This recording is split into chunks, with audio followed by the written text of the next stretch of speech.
fariinta ugu dambaysa waxaan u dirayaa ciidamada geesiyaasha ah ee ku sugan buuraha iyo furimaha horeeto ee dagaalka oo runtii halkaas ku qaata dhammaan faraxyada bulshadooda ay la qaadan jireen hadday ahaan lahaayeen ciidaha arafo ama tii ramadaan ama midda hadda 1 Agoosto ah oo maanta ay dul saaran yihiin difaaca iyo ay ugu jiraan sidii bulshadooda nabad ugu waar lahayd runtii sanad guuradan 27aad waxaan u hibeynay ciidamada Puntland oo aan u rajeynayno inay guulaha ay ku jiraan ay sii laabaan oo aan rajeynayno inay dhawaan iyaga oo maaragtay ku faraxsan hawsha ay soo qabteen ay dagaamadii iyo dadku iyo xasaas ku soo noqon doonaan oo aan u rajeynayno in deegaanada calmiskaadna ay noqdaan meel ka madax bannaan in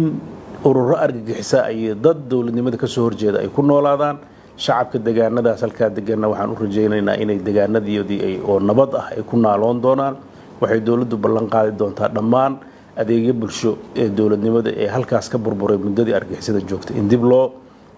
kiciyo oo dib loo habeeyo iyadoo qaybo kamid la bilaabay waxaan sidoo kale fariin u dirayaa ciidamada difaaca uga jira buurta Calmadow oo runtii ku horjooga ururada argagixisada ee aad ku taagta yaray halka ku jira oodafada ku ah waxaan iyagana ugu bishaareynaya ciidamadooda kale inay dhawaan u imaan doonaan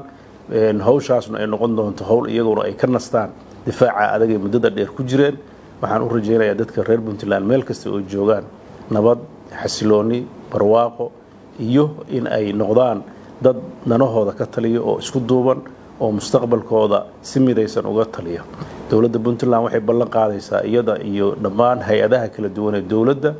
iyo mujtamaceeda kala duwan haddii ahaan lahay ururada xisbiyada siyaasadeed haddii ahaan lahay mujtamaca madaniga ah iyo haddii ahaan lahay bulshada qaybaheeda kala duwanba in ay u diyaariso dawladdu iyadoo hogaaminaysa in hadafyada waaweyn ee dawladdan leedahay la mideeyo oo laga wada shaqeeyo